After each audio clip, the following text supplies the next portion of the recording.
محسن انسانیت، سرور کائنات، فخر موجودات، امام الانبیاء خاتم النبیین حضرت محمد مصطفیٰ صلی اللہ علیہ وآلہ وسلم کی ولادت باسعادت، اب نبی کریم کی تشریف آوری اور اب نبی کریم کی بعثت تاریخ عالم کا عظیم واقعہ اور ایک بے مثال انقلاب کا پیش خیمہ ہے۔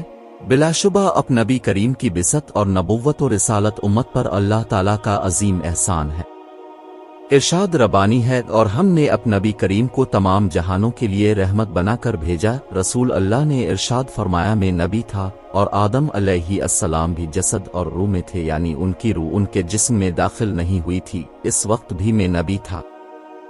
حضور اکرم مبدع کائنات ہیں، اب نبی کریم مخزن کائنات ہیں، منشا کائنات اور مقصود کائنات ہیں۔ ایک حدیث نبوی میں ہے کہ پیارے حبیب نبی کریم تو نہ ہوتا تو میں دنیا کو نہ بناتا۔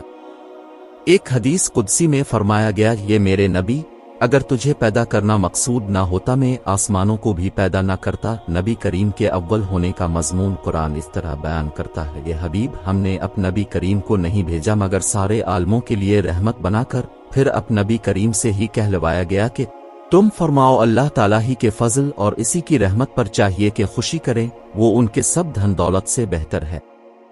اللہ عز و جل کی عظیم ترین رحمت، فضل اور نعمت نبی کریم کی ذات مبارکہ ہے، کیونکہ اب نبی کریم کو مبعوث فرما کر خالق کائنات نے خود مومنین پر اس احسان عظیم کو جتایا۔ سورہ والضحیٰ میں ہے، اور اپنے رب تعالیٰ کی نعمت کا خوب چرچا کرو۔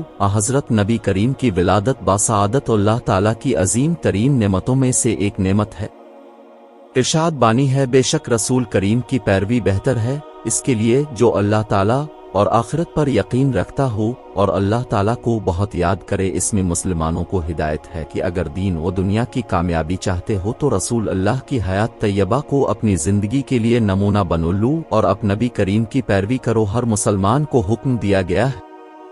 مسلمانوں میں بعض بادشاہ ہوں گے، بعض حاکم، بعض مالدار، بعض غریب، بعض گھر والے، بعض تارک الدنیا۔ اب ہر شخص چاہتا ہے کہ میری زندگی حضور علیہ السلام کی زندگی کے تابع ہو۔ ربیع الاول مقدس ماہ مبارک ہے جس میں سید المرسلین احمد مجتبی حضرت محمد مصطفیٰ اس دنیا میں جلوہ افروز ہوئے۔ ربیع الاول اسلامی تقویم اور ہجری سال کا تیسرا مہینہ ہے۔ دیگر اسلامی مہینوں کی طرح یہ مہینہ بھی نمایاں خصوصیات کا حامل ہے۔ اس ماہ میں دو ایسے واقعات اسلامی تاریخ کا حصہ بنے جو ہمیشہ کے لیے تاریخ عالم میں ثبت ہو گئے۔ ان میں ایک محسن انسانیت خاتم الانبیاء والمرسلین حضرت محمد مصطفیٰ کی ولادت باسعادت کا واقعہ اور دوسرا اب نبی کریم کا وصال ہے۔ اب نبی کریم کی اس دنیا میں تشریف آوری تاریخ انسانیت کا سب سے عظیم اور سب سے مقدس واقعہ ہے۔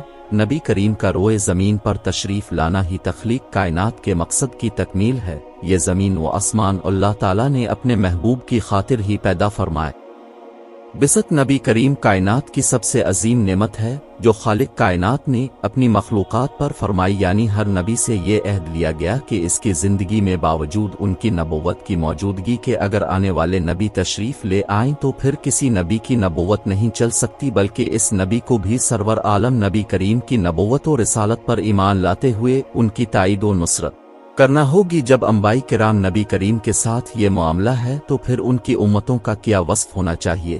ظاہر ہے کہ ان کے لیے تو بدرجہ اول لازم ہے کہ وہ سرور کائنات نبی کریم پر ایمان لائیں اور انبیاء کے اللہ تعالیٰ کے ساتھ کیے گئے عہد کی پاسداری کرتے ہوئے منشائے ربانی کے مطابق آقا نبی کریم کی اطاعت و فرما برداری اختیار کریں۔ چونکہ ہادی عالم نبی کریم کی بعثت مبارکہ کے بعد تمام شرائط منسوخ ہو گئیں، قیامت تک کے لیے دستور حیات صرف اور صرف شریعت مصطفی نبی کریم قرار پائی، جیسا کہ ارشاد باری تعالیٰ ہے کہ محمد کہہ دیجئے کہ لوگوں میں تم سب یعنی پوری انسانیت کی طرف اللہ تعالیٰ کا بھیجا ہوا ہوں، یعنی اس کا نبی کریم ہوں، وہ جو آسمانوں اور زمین کا بادشاہ ہے، اس کے سوا کوئی معبود نہیں، وہی زندگانی بخشتا ہے اور وہی موت سے ہمکنار کرتا ہے۔ تو اللہ تعالیٰ پر اور اس کے رسول نبی کریم پر جو اللہ تعالیٰ اور اس کے تمام کلام یعنی تمام سابقہ کتب و صحائف پر ایمان رکھتے ہیں ایمان لاؤ اور ان کی پیروی کرو تاکہ تم ہدایت پا جاؤ۔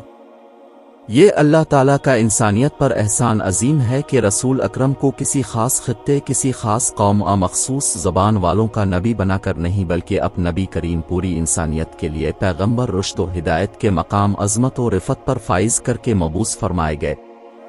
اب نبی کریم کے اخلاق کریمہ کا ذکر کرتے ہوئے اللہ تعالیٰ نے ارشاد فرمایا، بے شک اب نبی کریم اخلاق کے بلند مقام پر فائز ہے۔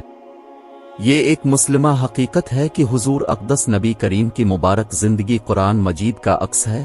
المومنین حضرت عائشہ صدیقہ رضی اللہ تعالیٰ عنہا سے کسی نے نبی کریم کے اخلاق کے بارے میں دریافت کیا تو اب رضی اللہ تعالیٰ عنہ نے ارشاد فرمایا، کیا تم نے قرآن مجید نہیں پڑھا؟ اب نبی کریم کا اخلاق قرآن ہی تو ہے۔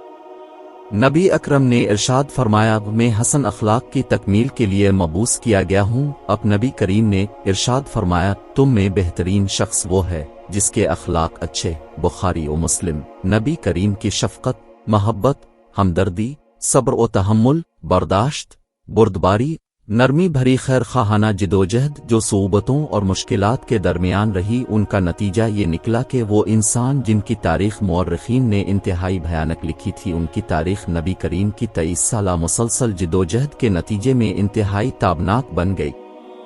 نبی اکرم کی اس 23 سالہ مسلسل جدوجہد کے نتیجے میں دنیا کے اندر ایک عظیم انقلاب آیا جو ہر لحاظ سے منفرد اور بے مثال ہے۔ یہ اب نبی کریم کی فتح و کامیابی کا عظیم اور تاریخ ساز مظہر